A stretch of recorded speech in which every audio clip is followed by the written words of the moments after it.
Seja bem-vindo ao Conselho Consultivo. Hoje vamos olhar para as políticas de incentivo à natalidade que começam hoje a ser debatidas na Assembleia da República. No total, são mais de 40 propostas de todos os partidos que têm assento na Assembleia da República. A votação, na generalidade, acontece na sexta-feira. São nossos convidados neste Conselho Consultivo Mariana Abrantes de Sousa, Hélder de Oliveira e Jorge Ribeirinho Machado. Muito obrigada aos três pela vossa presença neste Conselho Consultivo. Mariana, começo por si. Estas políticas de natalidade foram previamente anunciadas há mais de um ano pelos partidos da maioria. Foi constituído um grupo de trabalho, uma comissão.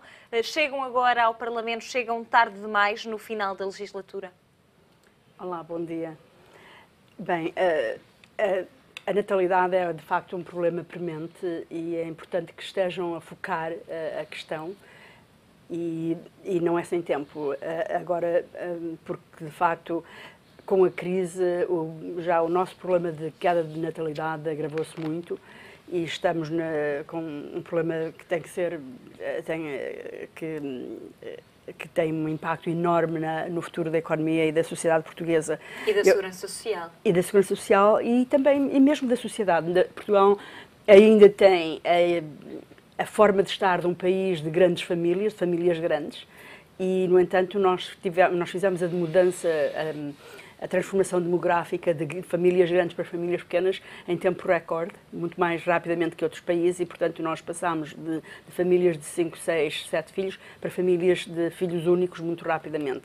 Portugal, não sei se ainda é, mas durante algum tempo era o país recordista em filhos únicos. Agora, eu quando vejo a lista das medidas, eu acho que há uma questão muito mais básica do que as medidas que estão a falar, que é o emprego. Porque eu acho que os pais e mães não precisam de trabalhar menos, precisam de trabalhar mais e ter empregos mais seguros e ter mais apoios. Mas o que eu vejo... Trabalhar mais não é trabalhar mais horas. Não é trabalhar mais horas, é ter empregos mais seguros. Portanto, cortar horas, cortar salários, etc. E também, ao cortar horas, também torna mais difícil empregar pessoas com mães, sobretudo, mas também pais, com filhos muito pequenos. Porque depois aquilo é uma carga para as pequenas empresas. Temos que nos recordar que as empresas portuguesas pequenas não têm gente no banco, não têm suplentes. E, portanto, quando alguém fica em casa mais tempo por cuidar de uma criança, a empresa ressente-se e é uma carga também difícil para as empresas. Mas pode dinamizar o emprego, porque se uma mãe ou um pai trabalhar a tempo parcial, pode criar outro posto de trabalho, ou não? Sim, mas eu acho que aqui há uma série de coisas que se podem fazer para tornar a vida mais fácil. Mas o que é essencial mesmo é criar mais emprego, porque isso está visto. A Suécia teve uma queda de natalidade quase tão grave como a nossa e recuperou com a recuperação da economia. E hoje em dia as pessoas olham muito para a sua situação, para a situação económica quando decidem ter crianças. Antigamente Deus dava aos meninos, agora os meninos são uma opção e, portanto, e é uma opção que depende muito dos níveis de prosperidade. Hélder de Oliveira, em relação a algumas propostas sobre partilhar a licença de parentalidade, pai e mãe poderem partilhar em simultâneo esta licença, mais 5 dias de licença obrigatória para o pai na altura do nascimento do bebê, também na função pública, avós que tenham netos a seu cargo, menores de 12 anos, poderem trabalhar a tempo parcial e receber 60%, ter descontos na compra de automóveis quando se tem mais de 3 filhos, no imposto sobre automóveis, aliás.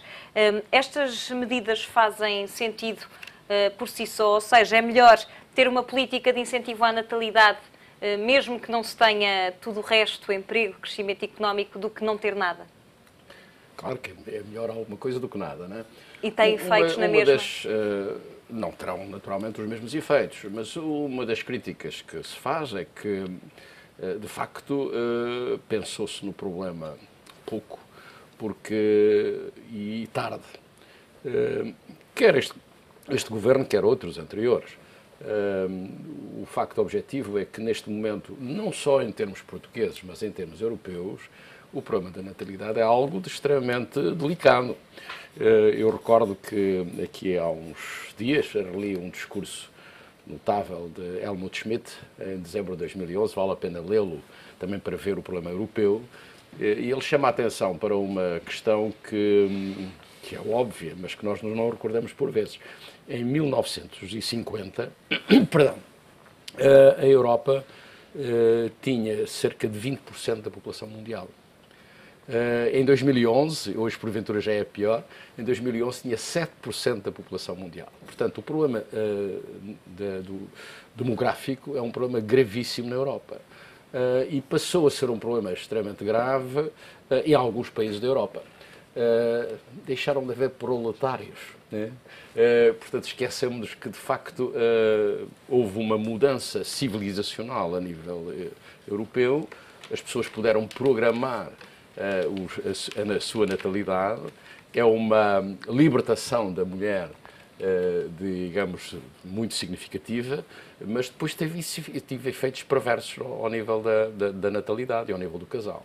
Portanto, o facto de que neste momento existir uma crise demográfica europeia, existir uma crise demográfica portuguesa, que leva a que possamos neste momento pensar que porventura a nossa população vai diminuir, levar-nos e ter-nos elevado, aqui há uns anos atrás, começar a pensar no problema. Começámos a pensar Quando tarde. diz há uns anos, diz há umas décadas. Porventura há umas décadas, porque nós não tínhamos nessa altura consciência clara do que ia acontecer.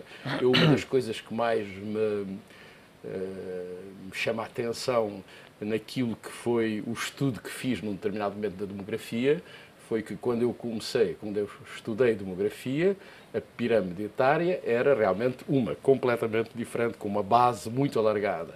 E hoje, quando olhamos para a pirâmide etária, ela de facto tem uma forma completamente diferente. Isso era visível em determinado momento. Eu, por exemplo, chamei a atenção para isso no momento em que, por exemplo, se lançaram em Portugal muitas universidades privadas.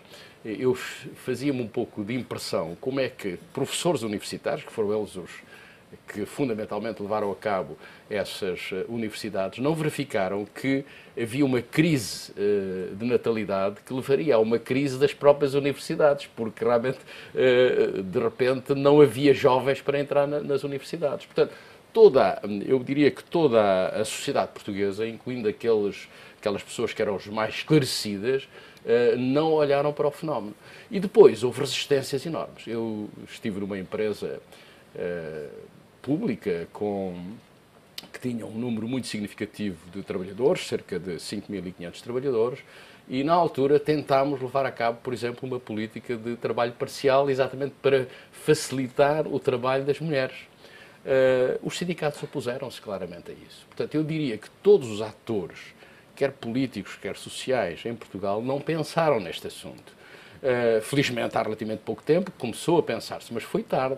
Agora, temos de levar a cabo medidas muito significativas. E, respondendo à sua pergunta, a questão não são medidas parciais, tem que haver medidas globais para incentivar realmente o emprego, a atividade económica. Agora, isso não pode ser conduzido apenas em Portugal. É impossível pensar que vamos ter uma recuperação económica se Portugal pensar só por si. Temos que fazer o nosso trabalho, mas o problema tem que ser europeu e, portanto, só com uma recuperação europeia nós podemos recuperar a nossa economia. É por isso que temos que pensar em conjunto e não isoladamente.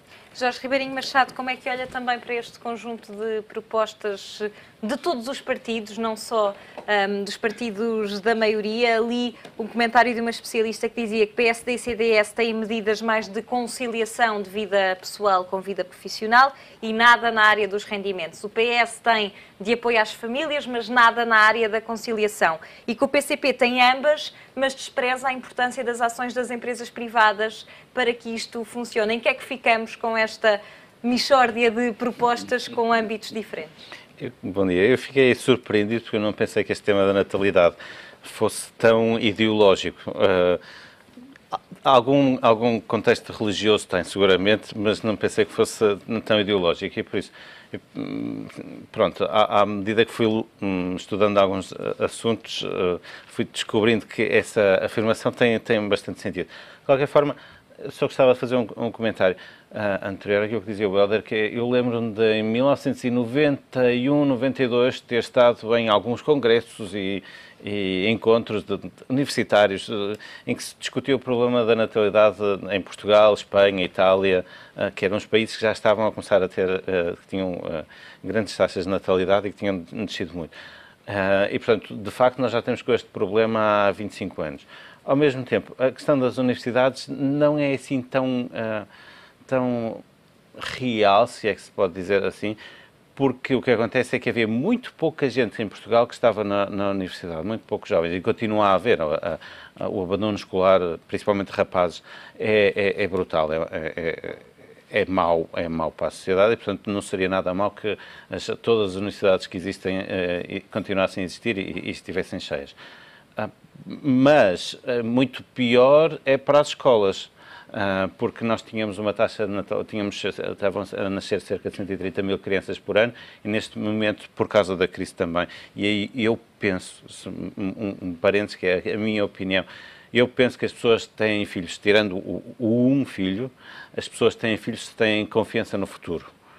Se acreditam que eles vão ter uma boa vida. E por isso é que em momentos de crise é muito mais difícil que as pessoas estejam disponíveis para ter filhos. Não quer dizer que não o tenham, mas e muitas vezes só têm um porque querem ter filhos. Tem a ver com o estado de alma também. Mas têm um estado de alma de longo prazo. E tenho a noção que este também continua a ser uma perspectiva ideológica, mas é o que é possível. Mas por isso digo, penso que de um ponto de vista da economia é muito mais preocupante para aquilo que são as escolas, a educação até ao 12º, digamos assim, do que das universidades, porque das universidades nós ainda temos uma grande margem de progressão das pessoas. E até porque não é obrigatório o ensino superior. Exatamente. Não é isso, eu só falei nas universidades, porque era aí que estava a massa de gente que poderia pensar que havia aqui uma relação entre a natalidade e a frequência dos ensinos, só por isso. Claro. Mas já agora, pegando nas universidades, faz-me confusão neste momento como é que continuam a formar tantos professores. Por exemplo, uma pessoa que vai para a Geografia neste momento há de ter que pensar que vai ter que trabalhar numa empresa, porque não vai ter emprego enquanto professor, e uma grande parte deles quer ser professor. E isso é um erro estratégico nos seus primeiros, pelo menos 10 ou 15 anos de carreira, porque, como dizia a Mariana, nós mudamos muito rapidamente, mas a nossa mudança muito rápida foram 40 anos. Portanto, aqui na natalidade as coisas, de facto, demoram um tempo a mudar, apesar de podermos olhar para séries grandes e dizermos que foi uma mudança rápida. E como o Jorge diz, a natalidade não tem apenas a ver com ter filhos ou não ter filhos. Mexe com a própria economia, com os negócios, com mais creches, mais investimento em escolas ou não. Portanto, é uma questão dizia a Segurança muito Social, mais alargada. A Segurança Social. A Segurança Social, o modo como a Segurança Social, como há quem dizer, um esquema Ponzi, e se não há contribuidores, entra em falência. Mas eu acho que ter crianças, eu acho que não é uma questão de estado de alma, é uma questão de estado de carteira.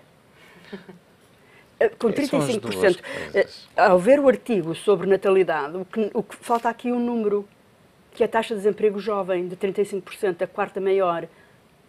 Portanto, se forem ver as taxas de natalidade... Mas há aqui um dado que diz também que mais de 80%, tanto de homens como mulheres, não têm filhos por custos financeiros.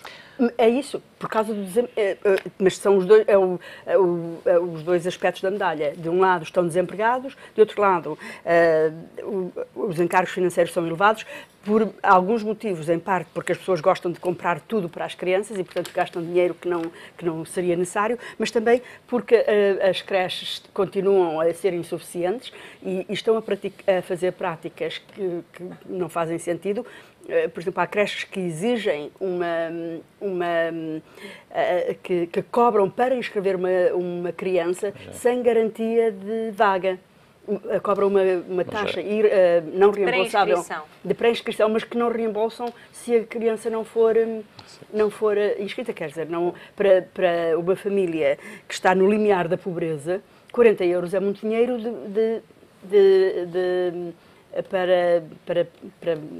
para apostar em conseguir um lugar numa creche. Mas é um contrassenso, porque se por um lado tem a ver com o estado da carteira, o facto das pessoas não quererem ter filhos mais cedo ou de todo quererem ter filhos, por outro lado são as famílias mais pobres que têm mais filhos. Bem, podemos escolher. Eu não estou a ver isso. Eu, pelo contrário, eu vejo neste momento ter o terceiro filho é claramente uma decisão é como comprar um BMW. As pessoas que eu vejo que têm o terceiro filho são as pessoas que podem ter. E depois há os descuidados. Mas, assim, o terceiro filho, se for ver, está assim nestes dois grupos. Do grupo que tem posses e consegue, e depois há os outros que sempre houve, que são mais descuidados. Jorge está a negar com a cabeça. Não, porque eu conheço bastantes pessoas que têm 3 filhos e que não estão nem num nem do outro desses grupos. E conheço bastantes mesmo. Se calhar tenho uma perspectiva da realidade um bocadinho desviada, diferente. Mas de facto conheço bastante pessoas que têm 3 filhos, ou mais, normalmente 3. E que não são nem num nem de outros grupos. O Governo já tinha, Helder Oliveira, feito uma sinalização destas políticas quando fez a reforma do IRS e que deu alguns benefícios a casais com filhos. É por aí, é mexendo nos rendimentos, nos benefícios, que se incentiva mais a natalidade do que propriamente aumentando 5 dias na licença obrigatória do pai, da licença de parentalidade poder ser simultânea com a mãe? Esta é uma questão suficientemente ampla para nós pensarmos que tem que haver respostas amplas. Naturalmente que todas essas questões que têm a ver com o rendimento das pessoas, a perspectiva de futuro, uma solidez relativamente à perspectiva de futuro, tudo isso é mesmo muito importante. Também os próprios valores familiares. Digamos que há valores na sociedade que mudaram decisivamente desde há muitos anos para cá. E, portanto, as pessoas passaram também a pensar um pouco mais no seu conforto, por vezes, do que naquilo que é o sacrifício também que implica ter um filho. Há aqui uma visão simultaneamente de prazer, ter um filho é realmente algo de muito excitante, muito alegre, muita felicidade em volta disso, mas isso implica, de facto, também muito sacrifício. Criar um filho hoje, efetivamente, é muito, por vezes, muito difícil, não é? Nesse contexto, eu julgo que é uma questão tão alargada que temos que pensar no conjunto de valores que é preciso ter em consideração para criar condições para que a natalidade se desenvolva muito significativamente. E, portanto, medidas parcelares não são suficientes. É preciso ter a visão global da questão. Portanto, pequenas medidas é importante, aquilo que se decidiu no domínio do IRS é muito importante, as vantagens no emprego para facilitar a vida aos pais são extremamente importantes. É muito importante, como dissemos aqui, ter uma perspectiva futura relativamente à economia, haver confiança relativamente ao futuro, coisa que é cada vez mais difícil face à globalização da economia e face aos sinais que são negativos desse ponto de vista. Agora, e também é importante, digamos, que se discutam os valores da família, que é realmente, por vezes, é considerado algo conservador, digamos, falar da família, não é?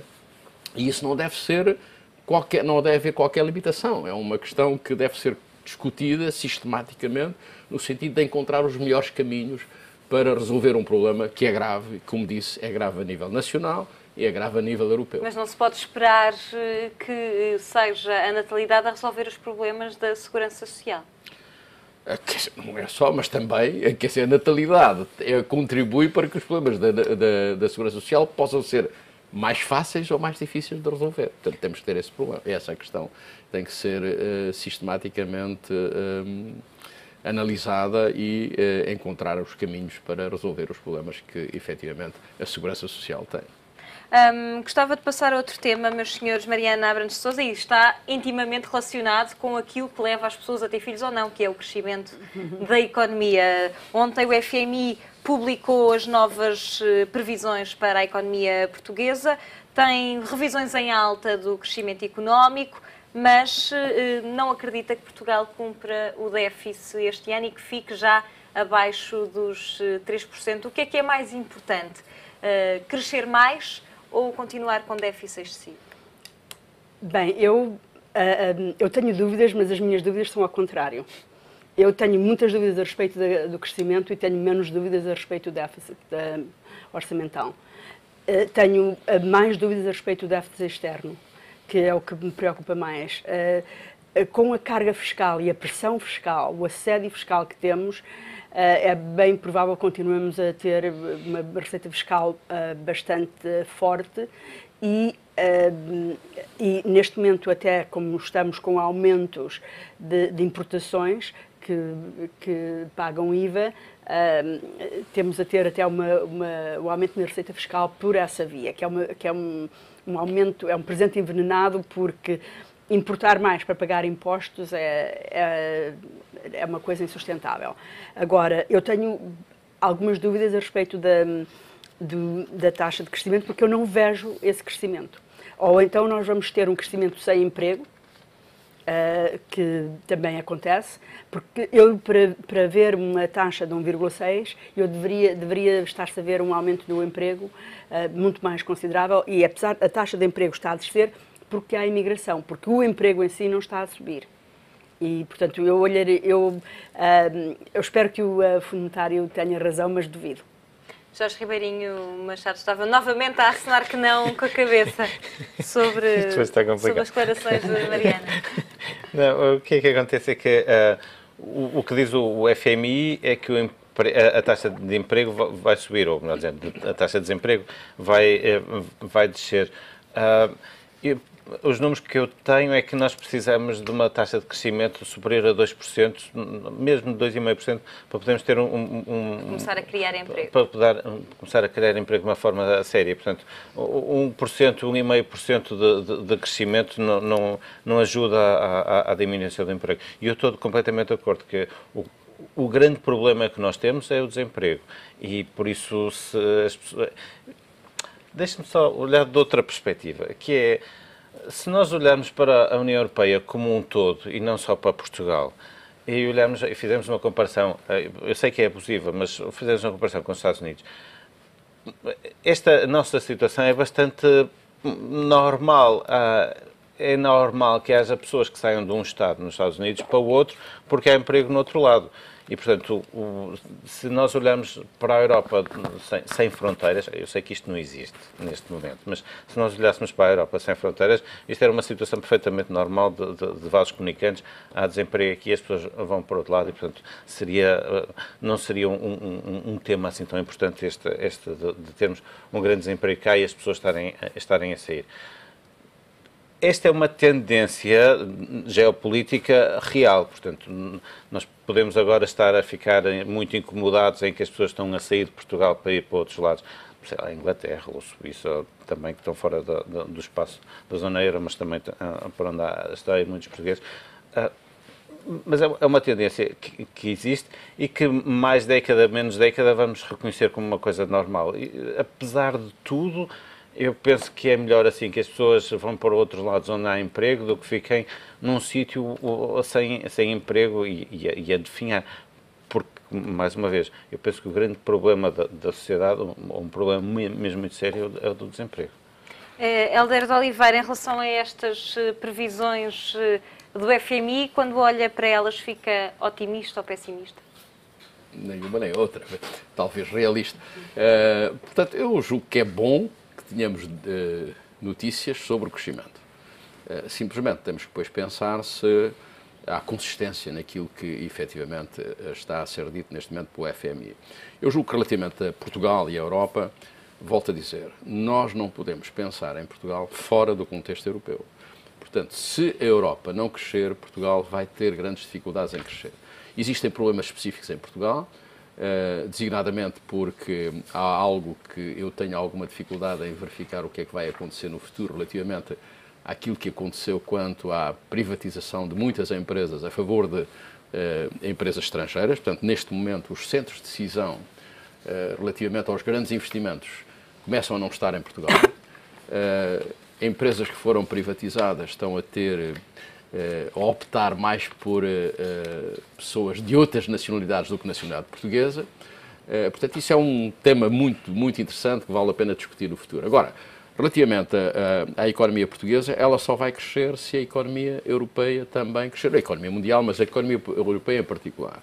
E na economia europeia continua a haver uma situação que me perturba muito, que é a opção que a Alemanha tem de manter os seus superávites insuportáveis numa União Europeia.